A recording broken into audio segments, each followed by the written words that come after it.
Hi friends, मैं हूँ open kitchen में बच्चे के लिए बना रही हूँ ब्रेकफास्ट फ्राइड राइस।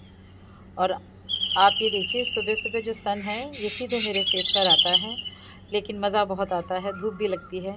और पक्षियों की चहचहाहट आप सुन पा रहे होंगे, मोर, कोयल, बुलबुल सभी हैं यहाँ पर। और घोंसले भी बना रखे हैं इन पेड़ों में, उनके बच्चों की आवाज़ भी आती है।